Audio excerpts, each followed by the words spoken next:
जैसा कि आप लोग जानते हैं कि हम लोग इस समय प्रोनाउन से संबंधित क्वेश्चंस को सॉल्व कर रहे हैं और स्पेशली इंडेफिनिट प्रोनाउन से संबंधित क्वेश्चंस को सॉल्व किया जा रहा है, इसको आप लोग जानते हैं। और उसी से संबंधित क्वेश्चंस को हम लोग को सॉल्व करना है और उनसे संबंधित जो कॉन्सेप्ट्स है उसको भी क्लियर कर लेना है। तो देखते हैं कि कैसे कैसे क्वेश्चंस पूछे जाते हैं इंडेफिनिट प्रोनाउन से संबंधित और उनको कैसे सॉल्व किया जाता है। तो पहला क्वेश्चन हमारा क्या है बेटा, everybody in our neighbourhood was scared by the tremor of the earthquake. इसका अर्थ क्या हुआ बेटा, एवरीबडी इन आवर नेबरहुड, हमारे पास पड़ोस में हर एक वॉज स्केयर, डरा हुआ था, bye the tremor of the earthquake, earthquake के कंपन से। हमारे आसपास पड़ोस में हर एक लोग अर्थक्वेक के ट्रेमर से डरे हुए थे। तो यहाँ पे देखना क्या है कि यहाँ पे हमारा इंडेफिनिट प्रोनाउन है क्या, हमारा इंडेफिनिट प्रोनाउन है बेटा, हमारा इंडेफिनिट प्रोनाउन है एवरीबडी। और एवरीबडी के बारे में आपको पता है, एवरीबडी ही नहीं, यहाँ पे कुछ इंडेफिनिट प्रोनाउन है, जैसे कहा जाए एवरीबडी, एवरी बड़ी की बात किया जाए, या सम बड़ी की बात किया जाए, सम बड़ी की बात किया जाए, या फिर नो बड़ी की बात किया जाए, नो बड़ी की बात किया जाए, या फिर एनी बड़ी की बात किया जाए। ये सारे हमारे क्या हैं, इंडेफिनिट प्रोनाउंस में से कुछ हैं। तो अगर इनका प्रयोग हम सब्जेक्ट के स्थान पे कर रहे हैं तो उनके साथ में लगने वाला जो वर्ब होता है बेटा वो कैसा होता है, सिंगुलर होता है। और अगर इसके साथ में लगने वाला पजेसिव एडजेक्टिव है बेटा तो क्या लगेगा, हिज लगेगा, हिज लगेगा। लेकिन एक चीज और है, यदि इन सेंटेंसेस, जिस सेंटेंसेस में ये सब्जेक्ट का काम कर रहे होते हैं और यदि इनके पहले किसी सेंटेंस में इनके जेंडर का उल्लेख हो जा रहा है तो हिज और हर को डिसाइड किया जा सकता है। अगर सेंटेंस एक ही सेंटेंस दिया गया है और उन सेंटेंसेस में ये सब्जेक्ट का काम कर रहे हैं और जेंडर क्लियर नहीं हो रहा है तो उनके साथ में हम हिज का प्रयोग करेंगे और इसके साथ में इन सारे के साथ में किसका प्रयोग करेंगे, सिंगुलर वर्ब का प्रयोग करेंगे। एक चीज हो गया। दूसरी चीज ये समझना है कि इनका प्रयोग हम व्यक्तियों के लिए ही करते हैं, हम वस्तुओं और जानवरों के लिए नहीं करते हैं। तो हमारी समझ में क्या बात आना चाहिए, ये आना चाहिए कि एवरीबडी, समबडी, नोबडी और एनीबडी ये हमारा इंडेफिनिट प्रोनाउन है। ये दिन का प्रयोग हमें सब्जेक्ट के स्थान पे मिल रहा है तो उसके साथ में लगने वाला जो वर्ब होगा वो सिंगुलर होगा और इसके साथ में जो पजेसिव एडजेक्टिव लगेगा वो क्या लगेगा, हिज लगेगा। बस इतना ही क्वेश्चन पूछा जाता है इससे संबंधित, और कोई क्वेश्चन पूछा नहीं जाता यदि इंडेफिनिट प्रोनाउन से संबंधित क्वेश्चन इनसे बनाया जाता है। तो अब हम देखते हैं कि हमारे पास में क्वेश्चन क्या है। हमारा पहला क्वेश्चन है एवरीबडी इन आवर नेबरहुड, हमारे नेबरहुड में हर एक। अब इसके साथ में क्या लगाया गया है, वाज का प्रयोग किया गया। तो एवरीबडी यहाँ पे सब्जेक्ट का काम कर रहा है तो इसके साथ में लगने वाला जो वर्ब होगा वो कैसा होगा, सिंगुलर होगा। स्केयर्ड, डरे हुए हैं, bye the tremor of the earthquake, earthquake के कंपन से डरे हुए हैं। तो यहाँ पे बेटा हमें कोई गलती दिख नहीं रही है, इसलिए विकल्प नंबर 4 आपका सही होगा। क्लियर। एक बार क्वेश्चन को देख लीजिए, क्वेश्चन को देख लीजिए, उसके बाद में आगे बढ़ते हैं। इन सारे क्वेश्चन से संबंधित जो कॉन्सेप्ट है सारा कुछ पढ़ाया जा चुका है क्लास में, बस हमको क्या करना है, रिपीट करना है। और कुछ क्वेश्चंस को रिपीट करने के बाद में कुछ ऐसा कॉन्सेप्ट हमारे दिमाग में बन जाएगा कि वो कॉन्सेप्ट दिमाग से हटेगा नहीं। अगला क्वेश्चन क्या है, इन आवर पॉलिटिकल सिस्टम, हमारे पॉलिटिकल सिस्टम में एवरीबडी, एवरीबडी का चर्चा किया गया है। यहाँ पे भी ये भी हमारा क्या है, इंडेफिनिट प्रोनाउन है। इन आवर पॉलिटिकल सिस्टम, ये हमारा क्या है, फ्रेज है, फ्रेजल वर्ब है, सॉरी फ्रेजल वर्ब नहीं, ये हमारा फ्रेज है। और फ्रेज के बाद में हम देख के आ रहे हैं कि सेंटेंस हमारा स्टार्ट हो रहा है। सेंटेंस हमारा क्या स्टार्ट, सेंटेंस हमारा किससे स्टार्ट हो रहा है, एवरीबडी सब्जेक्ट के रूप में काम कर रहा है और इसके साथ में जो लगने वाला वर्ब है वो कैसा है, प्लूरल नंबर में है। जबकि अभी बताया गया कि इन सारे एवरीबडी, समबडी, नोबडी, एनीबडी ये ऐसे इंडेफिनिट प्रोनाउन है, यदि इनका प्रयोग हम सब्जेक्ट के स्थान पे कर रहे हैं तो उनके साथ में लगने वाला जो वर्ब होगा वो कैसा होगा, सिंगुलर होगा। इसी बात पे फोकस करना है। तो यहाँ पे जो आर का प्रयोग किया गया है तो आर के स्थान पे हम किसका प्रयोग करेंगे, इज का प्रयोग करेंगे। क्लियर। यहाँ पे लेकिन अगर वाज दे दिया जाए और इज दे दिया जाए, दोनों दे दिया जाए तो इज का ही प्रयोग करेंगे, क्योंकि कॉन्सेप्ट में आपका क्या है, ये फैक्ट आपका क्या है, ये आर जो लगाया गया है ये प्रेजेंट का भाव दे रहा है तो इसका जो सिंगुलर नंबर होगा उसको लगाया जाएगा, वाज का प्रयोग नहीं किया जाएगा। कभी कभी ऐसा भी क्वेश्चन पूछ लिया जाता है, यहाँ पे इज लगेगा कि आर लगेगा कि वाज लगेगा। आर दिया गया है और तो इसके साथ में लगने वाला जो टू बी वर्ब होगा वो कैसा होगा, इसके साथ में लगने वाला टू बी वर्ब या हेल्पिंग वर्ब के रूप में अगर कोई काम करेगा तो इज काम करेगा, वाज का काम नहीं है यहाँ पे। तो हम देखते हैं कि दूसरे पार्ट में गलती है तो दूसरा पार्ट गलत है। इन आवर पॉलिटिकल सिस्टम, हमारे पॉलिटिकल सिस्टम में, हमारे राजनीतिक सिस्टम में एवरीबडी इज कंफर्टेड, हर व्यक्ति को कंफर्ट किया जाता है। तो यहाँ पे इसकी गलती थी, आर नहीं होना चाहिए था, इज होना चाहिए था। एवरी वन ऑफ देम, उनमें से हर एक लोग। अब एवरीवन की चर्चा किया जाए तो एवरीवन का जो प्रयोग किया जाता है वो भी व्यक्तियों के लिए ही किया जाता है, एवरीवन। तो एवरीवन ऑफ देम, उनमें से हर एक लोग वाज टेकिंग देयर टेस्ट। अच्छा, एक चीज और ध्यान देने वाली बात है बेटा कि जो टेस्ट के बारे में बात किया जाता है, टेक टेस्ट, इसका अर्थ होता है बेटा टेस्ट देना होता है, टेस्ट देना होता है। जो कैंडिडेट होता है, जो एग्जामिनी होता है, वो टेस्ट को क्या करता है, टेक करता है। और जो एग्जामिनर होता है वो टेस्ट को क्या करता है, गिव करता है, गिव टेस्ट। तो इसका अगर अर्थ देखते हैं तो उल्टा हो जाता है। क्या होता है कि हम हिंदी में कहते हैं हम टेस्ट देते हैं, जबकि इंग्लिश में क्या होता है, हम टेस्ट को टेक करते हैं। और गिव टेस्ट को हिंदी में हम क्या कहते हैं, हिंदी में हम कहते हैं टेस्ट लेना कहते हैं। क्या कहते हैं, टेस्ट लेना। तो इस पर ध्यान दीजिएगा, अगर टेक टेस्ट और गिव टेस्ट की चर्चा सेंटेंस में किया गया है, यदि इन दोनों में से किसी भी वर्ड्स का प्रयोग किया गया है तो आपको यह ध्यान देना है कि किसके लिए टेक टेस्ट का प्रयोग किया गया और किसके लिए गिव टेस्ट का प्रयोग किया गया। अगर टीचर, एग्जामिनर, इन सब के बारे में अगर बात किया जा रहा है तो गिव टेस्ट का प्रयोग किया जाएगा। गिव टेस्ट किसको दिया जाता है, ये दिया जाता है कैंडिडेट्स को दिया जाता है या फिर एग्जामिनी को दिया जाता है। और टेक टेस्ट करता कौन है, टेस्ट को टेक कौन करता है बेटा, जो एग्जामिनी होता है। और जो कैंडिडेट्स होते हैं वो टेस्ट को टेक करते हैं।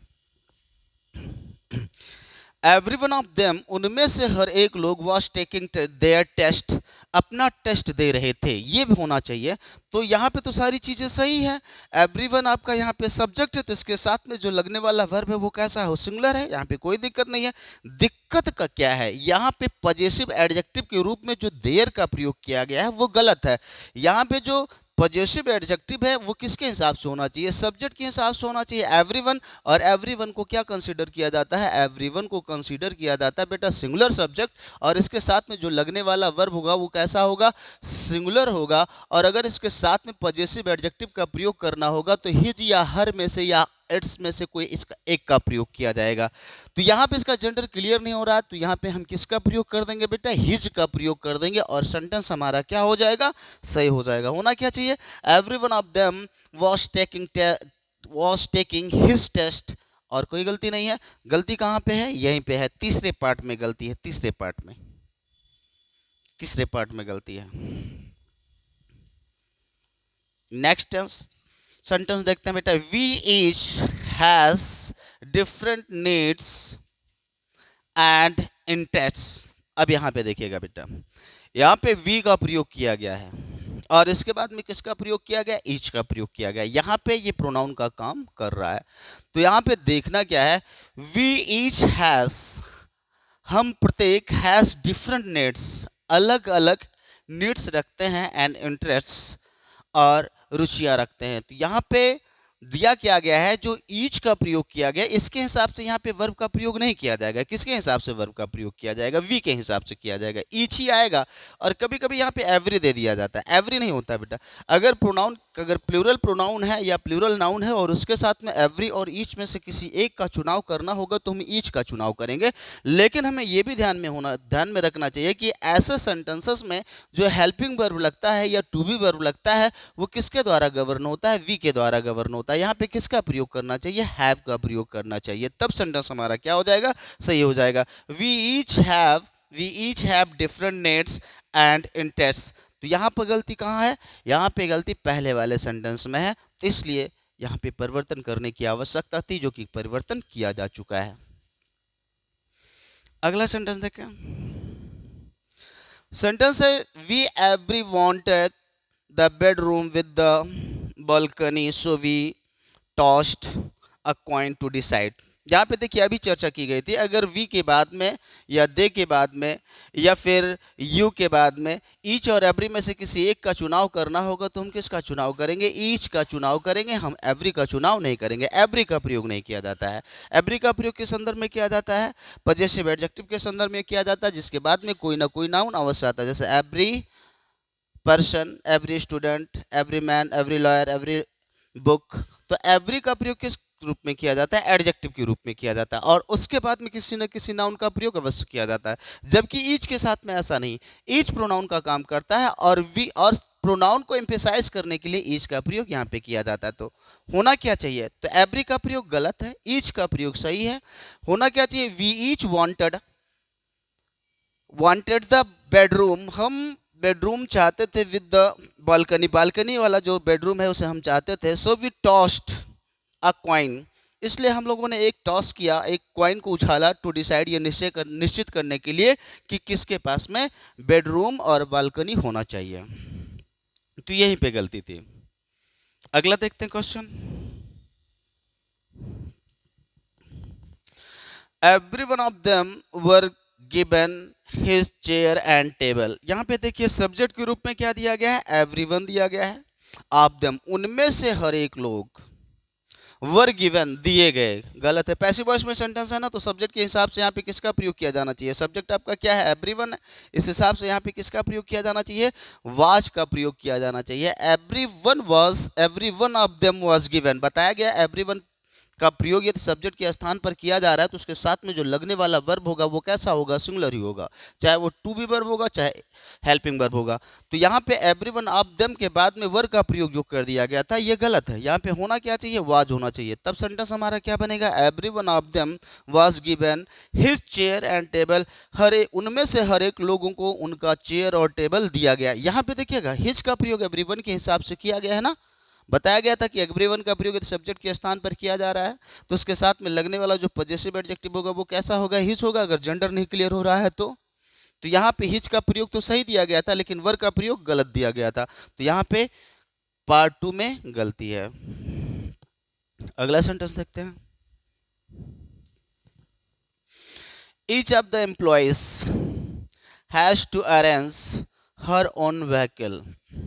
देखिए ईच ऑफ द एम्प्लॉयज, इसमें जो एक्चुअल सब्जेक्ट है वो हमारा क्या है? ईच है। अर्थ क्या निकल रहा है? कर्मचारियों में से प्रत्येक, हैज टू, प्रत्येक को अरेंज करना पड़ता है, व्यवस्था करना पड़ता है। हर ओन व्हीकल, अपना स्वयं का व्हीकल। व्हीकल की स्पेलिंग पूछ भी ले जाती है, ध्यान दीजिएगा, व्हीकल की स्पेलिंग पे थोड़ा सा कंसंट्रेट रहिएगा। तो यहाँ पर जो हर का प्रयोग किया गया वो गलत है, क्योंकि रूल हमारा क्या कहता है? यदि ईच के बाद में आने वाले नाउन से उनका जेंडर क्लियर नहीं हो रहा है तो वहाँ पे हर का प्रयोग नहीं कर सकते हैं। हम किसका प्रयोग करेंगे? हिज का प्रयोग करेंगे। ये कई किताबों में लिखा गया, चाहे पी सिन्हा की बात कर लें, चाहे बीबी जैन की बात कर लें, टेक्स्ट बुक की बात कर रहा हूँ मैं, कॉम्पिटिटिव एग्जाम और कमर्शियल बुक की बात नहीं कर रहा हूँ। तो जो टेक्स्ट बुक है वो यही कहते हैं, ईच ऐप के बाद में यदि कोई नाउन आ रहा है तो वो नाउन का जेंडर जैसा होगा उसी के हिसाब से हम हिज रखेंगे, हर रखेंगे, योर रखेंगे या फिर इट्स रखेंगे। तो यहाँ पे जेंडर क्लियर नहीं हो रहा है, तो जेंडर नहीं क्लियर होने की दशा में हम किसका प्रयोग करेंगे? हिज का प्रयोग करेंगे। अगर यहाँ पे बुक्स आ जाता तो किसका प्रयोग कर दिया जाता? इट्स का प्रयोग कर दिया जाता। इन सारी चीज़ों पे ध्यान देने की आवश्यकता है। यही क्वेश्चंस घुमा फिरा करके पूछे जाते हैं, बहुत ज़्यादा पेंस करना नहीं है। अगला क्वेश्चन क्या है? This was I who was speaking on this topic.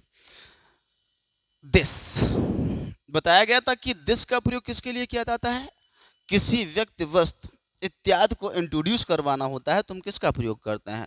This का प्रयोग करते हैं। लेकिन अगर डमी सब्जेक्ट के रूप में दिस और इट में से किसी एक का चुनाव करना होगा तो हम किसका प्रयोग करेंगे? इट का प्रयोग करेंगे। होना क्या चाहिए? इट वॉज आई, मैं ही था। हु वॉज स्पीकिंग, जो बोल रहा था, ऑन दिस टॉपिक, इस टॉपिक पर बोल रहा था। तो दिस का जो प्रयोग किया गया वो आई को इंट्रोड्यूस करवाने के लिए नहीं किया गया है। क्लियर? यहां पे इट का प्रयोग होना चाहिए जो कि डमी सब्जेक्ट का काम कर रहा है। केवल आई का भाव देने के लिए इट का प्रयोग यहां पे कर दिया जाता है। मैं ही था, हमें ये नहीं कहना यह मैं था। क्या होना चाहिए? मैं था जिसने, जो इस टॉपिक पर बोल रहा था, तो यहाँ पे इट का प्रयोग होगा, दिस का प्रयोग नहीं किया जाएगा।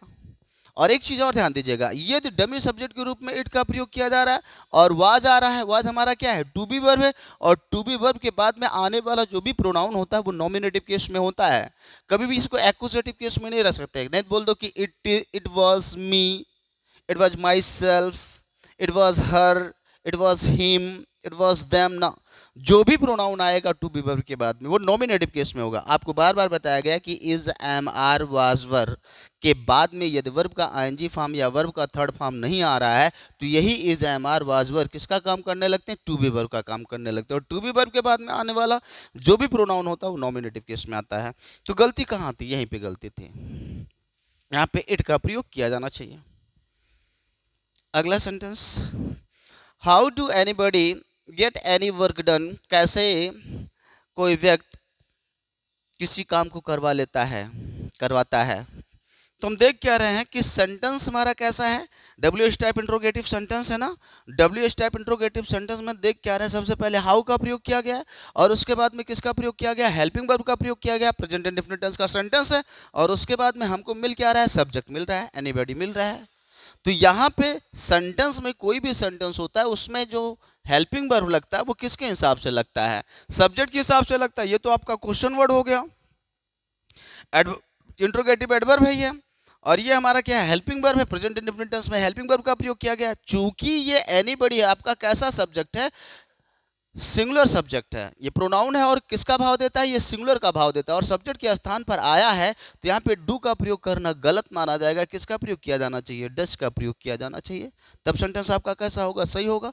How does anybody get any work done, कैसे कोई व्यक्ति किसी काम को करवाता है। और यहाँ पे क्या होना चाहिए था, क्वेश्चन मार्क होना चाहिए। हालांकि ये मैटर नहीं करता है, मैटर यही करता है जो सेंटेंस का स्ट्रक्चर है, सेंटेंस के स्ट्रक्चर में सब्जेक्ट के अकॉर्डिंग वर्ब का प्रयोग किया गया है कि नहीं किया गया। सब्जेक्ट के स्थान पे हमको एक प्रोनाउन मिल रहा है और वो प्रोनाउन किसको रिफर करता है, सिंगुलर नंबर को रिफर करता है, तो उसके साथ में लगने वाला जो वर्ब होगा वो कैसा होगा, सिंगुलर होगा। अगला question,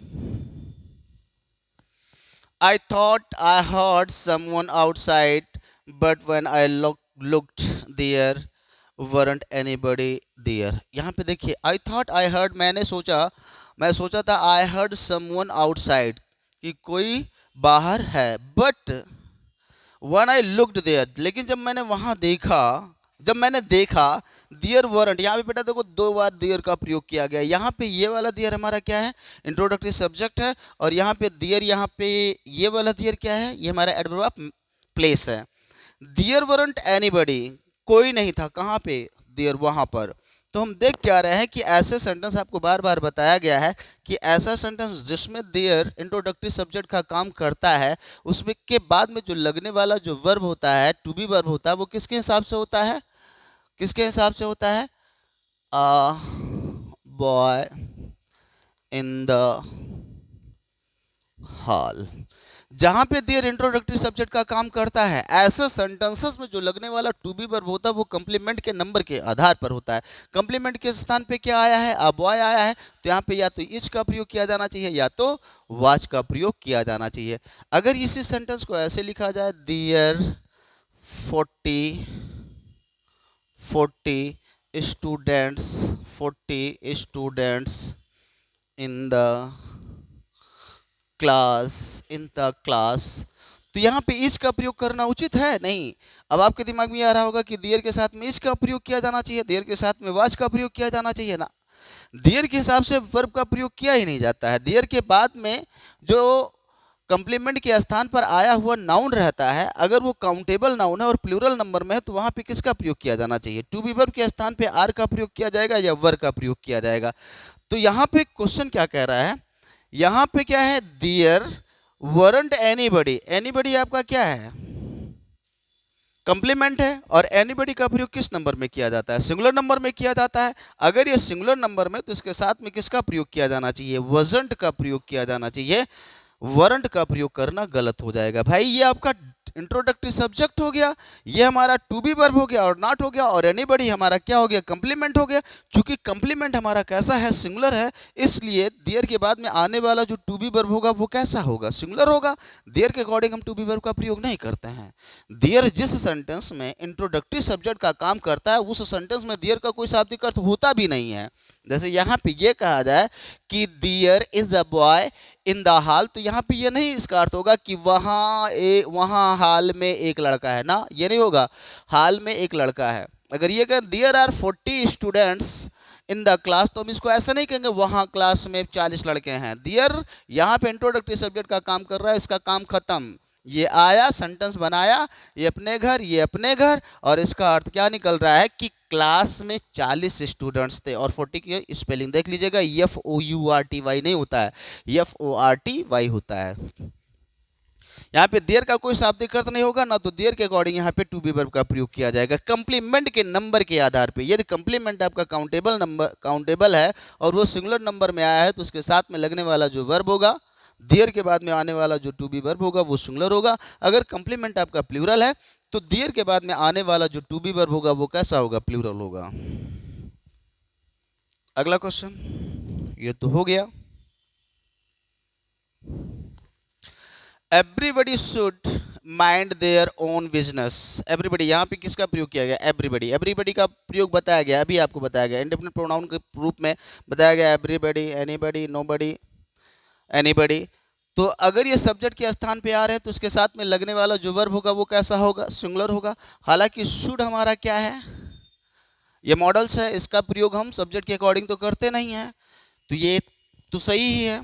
mind, everybody should mind, अब हर एक व्यक्ति को ध्यान देना चाहिए देयर ओन बिजनेस, अपने कामों के ऊपर ध्यान देना चाहिए। तो एवरीबडी के साथ में अगर हम देयर का प्रयोग करेंगे तो सेंटेंस हमारा सही होगा कि गलत होगा।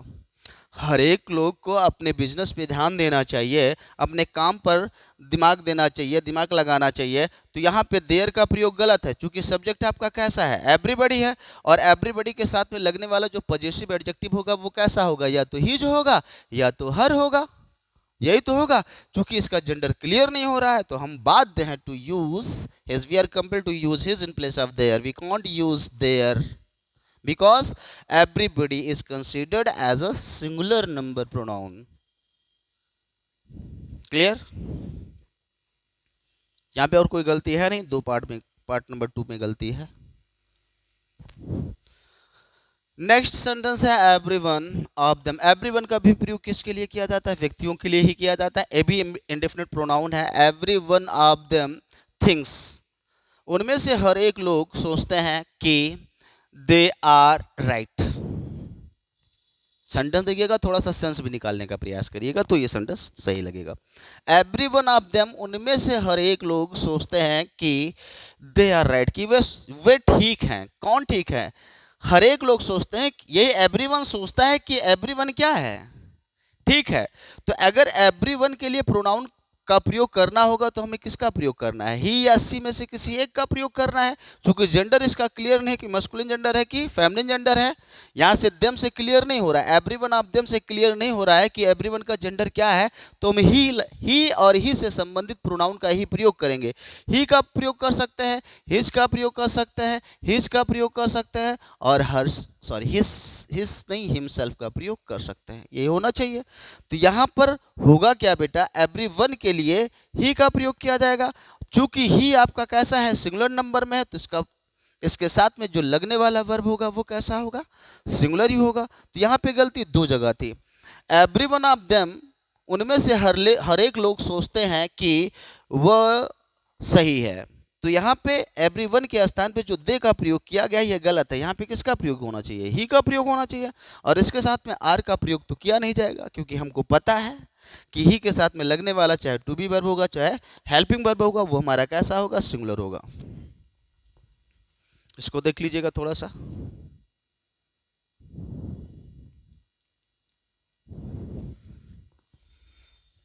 अगला क्वेश्चन देखते हैं। Rohan and Rohit think that nobody understand them. देखिए, सब्जेक्ट आपका क्या है, रोहन एंड रोहित थिंक, ये आपका हो गया प्रिंसिपल क्लास। दैट ये आपका सबऑर्डिनेट क्लास है। देखिए प्रिंसिपल क्लास का जो सब्जेक्ट है वो हमारा क्या है, रोहन एंड रोहित। ये प्लूरल नंबर में तो इसके साथ में प्लूरल वर्ब का प्रयोग किया गया है, कोई दिक्कत नहीं है। थिंग्स का प्रयोग नहीं किया गया है, प्लूरल नंबर में है वो सही है। यहाँ पे दैट की नोबडी, अब ये हमारा सबऑर्डिनेट क्लास है। सबऑर्डिनेट क्लास का जो सब्जेक्ट है वो हमारा क्या है, नोबडी। और नोबडी को हम क्या मानते हैं, सिंगुलर नंबर मानते हैं। तो इसके साथ में जो लगने वाला वर्ब है, जो अंडरस्टैंड दिया गया ना, अंडरस्टैंड्स होना चाहिए। सेंटेंस आपका किस में है, प्रेजेंट इंडेफिनिट टेंस में है। तो प्रेजेंट इंडेफिनिट टेंस में होता क्या है कि अगर सेंटेंस आपका प्लूरल है तो उसके साथ में मेन वर्ब का फर्स्ट फॉर्म रख दिया जाता है। अगर प्रेजेंट इंडेफिनिट टेंस या क्लास, सेंटेंस या क्लास है, तो सब्जेक्ट अगर आपका सिंगुलर है तो मेन वर्ब में क्या लगा देते हैं, यस या यस का प्रयोग कर देते हैं। तो ये सबऑर्डिनेट क्लास भी हमारा किस में है, प्रेजेंट इंडेफिनिट टेंस में है। और ये सब्जेक्ट है तो इसके साथ में जो लगने वाला वर्ब होगा वो कैसा होगा, सिंगुलर होगा। नोबडी को सिंगुलर माना जाता है। नेगेटिव सेंटेंस अगर होता तो डज नॉट का प्रयोग कर दिया जाता, हम डू नॉट का प्रयोग ना करते। तो नोबडी अंडरस्टैंड्स देम, यही होगा। इसमें थिंक का प्रयोग सही है, प्रिंसिपल क्लास में रोहन एंड रोहित थिंक ये सही है, लेकिन सबऑर्डिनेट क्लास में नोबडी अंडरस्टैंड्स देम। नोबडी ये क्या है, ये सबऑर्डिनेट क्लास का सब्जेक्ट है और प्रेडिकेट में हमको क्या मिल रहा है, एक वर्ब मिल रहा है। तो अंडरस्टैंड्स, अंडरस्टैंड दिया गया कि जो कि अंडरस्टैंड प्लूरल सब्जेक्ट के लिए लगता, नोबडी सिंगुलर माना जाता है, प्रेजेंट इंडेफिनिट टेंस का सेंटेंस है। तो यहाँ पे क्या लगा दिया जाएगा, यस या यस का प्रयोग कर दिया जाएगा। सॉरी अगला question, I did not realize that somebody was recording our conversation. I did not realize, मैंने महसूस नहीं किया कि somebody, ये देखिए यहाँ से लेकर के यहाँ तक आपका प्रिंसिपल क्लास है, यहाँ से सबऑर्डिनेट क्लास स्टार्ट हो रहा है। somebody सिंगुलर नंबर में है ना, इसके साथ में was का प्रयोग किया गया, कोई दिक्कत नहीं। रिकॉर्डिंग और कन्वर्सेशन, हमारे कन्वर्सेशन को रिकॉर्ड कर रहा था।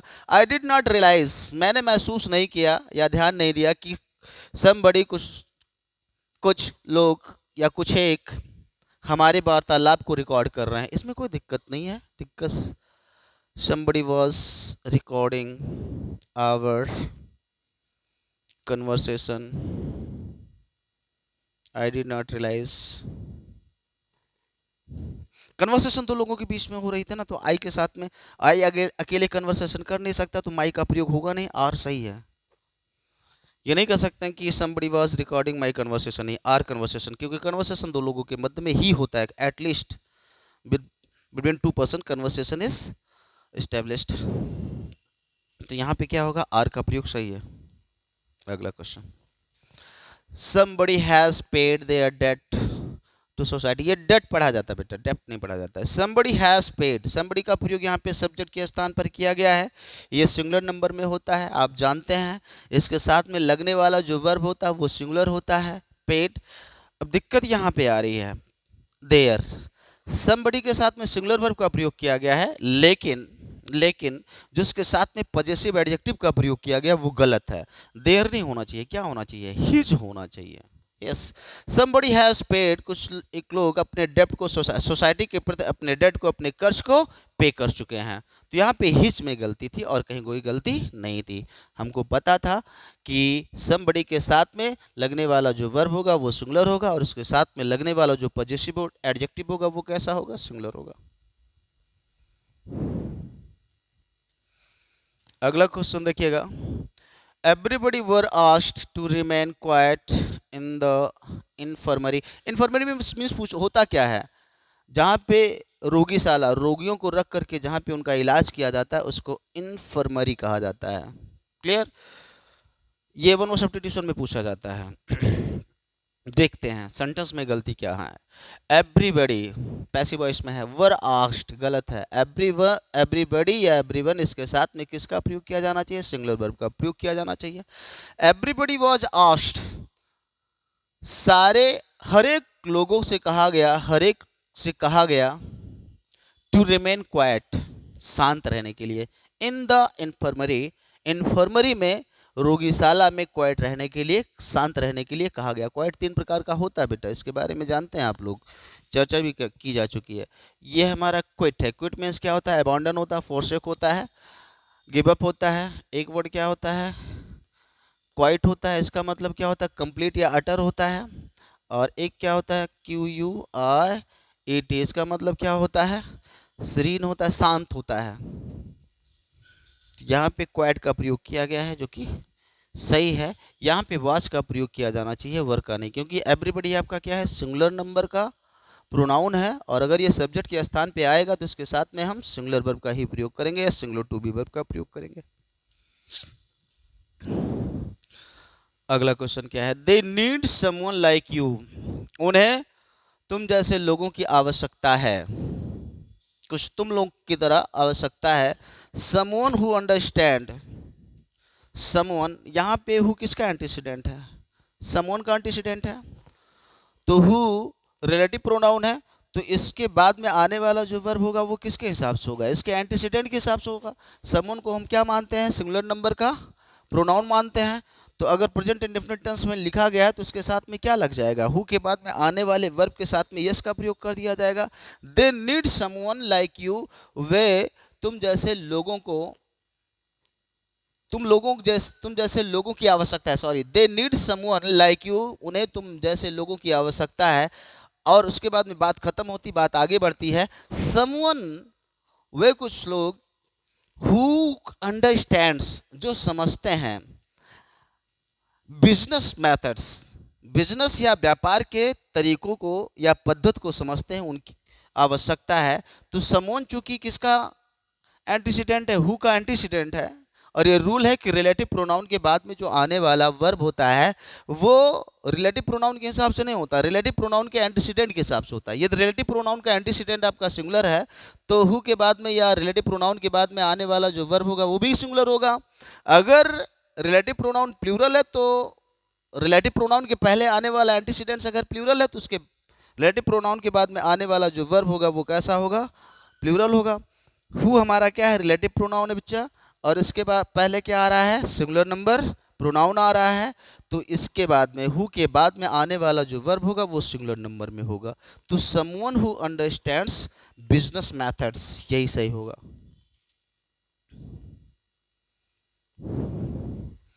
अगला क्वेश्चन देखते हैं, everyone has their own ideas about the best way to bring up child. एक ब्रिंग अप होता है जिसका मतलब होता है रियर होता है, रियर नरिश नर्चर, पालना पोषना होता है। एक अपब्रिंगिंग्स होता है जिसका अर्थ होता है पालन पोषण होता है, अपब्रिंगिंग। कुछ लोग बोल देते हैं ब्रिंगिंग अप, नहीं, अपब्रिंगिंग होना चाहिए। Everyone has their own ideas, यहाँ पे एवरीवन आपका क्या है, सब्जेक्ट है ना, तो इसके साथ में लगने वाला जो वर्ब है कैसा है, हैव वर्ब आया है, जहाँ पे हैज का मतलब रखना होगा, और इसके साथ में लगने वाला जो पॉजेसिव एडजेक्टिव है ना, यहीं पे गलती है। यहाँ पे एवरीवन आपका क्या है, सिंगुलर नंबर है, तो इसके साथ में ये किसका काम करता है, ही का काम करता है ना, तो इसके साथ में लगने वाला जो पॉजेसिव एडजेक्टिव होगा वो किसका काम करेगा, हिज, ही के अकॉर्डिंग काम करेगा, हिज हो जाएगा। Everyone has his own ideas, हर एक लोग अपना स्वयं का आइडिया विचार रखते हैं, about the best way, about the best way, अच्छे तरीके से, टू ब्रिंग अप चिल्ड्रन को पालन पोषण करने के लिए। तो यहाँ पे गलती कहाँ थी, हिस होना चाहिए, देर नहीं होना चाहिए। अगला question, everyone of the students will be punished for their misdeed. देखिएगा, एवरीवन ऑफ द स्टूडेंट्स में से हर एक लोग विल बी पनिश्ड, पनिश किए जाएंगे, फॉर देयर मिसडीड। यहाँ पे मिसडीड के पहले जो देयर का प्रयोग किया गया वो गलत होगा, क्योंकि सब्जेक्ट आपका क्या है, एवरीवन है, और एवरीवन के साथ में अगर पॉजेसिव एडजेक्टिव लगेगा तो क्या होगा, हिज लगेगा। क्लियर, यही सेंटेंस आपका होना चाहिए। एवरीवन ऑफ द स्टूडेंट्स में से हर एक लोग विल बी पनिश किए जाएंगे, उनको यातना दिया जाएगा, सजा दिया जाएगा, फॉर देयर मिसडेड, अपने बुरे व्यवहार, अपने बुरे कार्यों के लिए। यहाँ पे देयर नहीं होगा बेटा, हिज होगा। आज के क्लास में बस इतना ही, और फिर इंडेफिनिट प्रोनाउन से संबंधित क्वेश्चन को सॉल्व करवाया जाएगा। नहीं, एक क्वेश्चन बचा हुआ है, सॉरी, एक क्वेश्चन बचा हुआ है। No one is ever too old to learn something new. No one is ever too old. कोई एक व्यक्ति कभी भी इतना बूढ़ा नहीं होता है कुछ नया सीखने के लिए। कुछ नया सीखने के लिए कोई भी व्यक्ति बहुत ज़्यादा बूढ़ा नहीं होता, कभी भी बहुत ज़्यादा बूढ़ा नहीं होता है। तो नो वन ये आपका सब्जेक्ट है, इसके साथ में किसका प्रयोग किया गया है, सिंगुलर टू बी वर्ब का प्रयोग किया गया है। ईवर टू ओल्ड ये आपका कंप्लीमेंट हो गया, इसके बाद में इन्फिनिटिव आ रहा है, ये भी सही है। समथिंग न्यू, अब हम जानते हैं कि इंडेफिनिट प्रोनाउन के बाद में अगर एडजेक्टिव लगाना होता तो एडजेक्टिव हम कहाँ पे लगाते हैं, इंडेफिनिट प्रोनाउन के बाद में लगाते हैं, कोई गलती तो है नहीं, सही है। देखिएगा समथिंग, एनीथिंग, नथिंग, इस सब के साथ में यदि एडजेक्टिव का प्रयोग करना होगा ना तो इनके बाद में करिएगा, इनके पहले मत करिएगा। कहा नहीं जाता है ना स्पेशल समवन कहा जाता है कि समवन स्पेशल कहा जाता है, समवन स्पेशल कहा जाता है। स्पेशल आपका क्या होता है, एडजेक्टिव होता है, और समवन आपका क्या होता है, प्रोनाउन। इंडेफिनिट प्रोनाउन के साथ में, इंडेफिनिट प्रोनाउन के साथ में यदि आपको एडजेक्टिव का प्रयोग करना होगा तो एडजेक्टिव कैसे, कहाँ पे लगेगा, what is the position of adjective with indefinite pronoun? Just after indefinite pronoun we should place adjective. हमें एडजेक्टिव का प्रयोग इंडेफिनिट प्रोनाउन के बाद में करना चाहिए, और यहाँ पे दिया भी गया है समथिंग आपका क्या है, इंडेफिनिट प्रोनाउन है और इसके साथ में एडजेक्टिव लगा हुआ है तो यहीं पे लगेगा। अगर हम ये लिखते कि टू लर्न न्यू समथिंग तो सेंटेंस हमारा क्या हो जाता है, गलत हो जाता है। इस पर भी चर्चा की जाएगी। आज बस इतना ही, इसको आप लोग पढ़िएगा। इंडेफिनिट प्रोनाउन हमारा क्या बच रहा है, एनी, सम, आल, बोथ, ये सारे बच रहे हैं, उन पर भी चर्चा किया जाएगा। किसी भी टॉपिक को छोड़ा नहीं जाएगा, एग्जाम में पूछे जाने वाले हर टॉपिक पे चर्चा होगी। लर्च में आप लोगों को छोड़ा नहीं जाएगा, ये मैं प्रॉमिस करता हूँ। बस डेली का डेली वीडियो आप लोग देखते रहिए। धन्यवाद।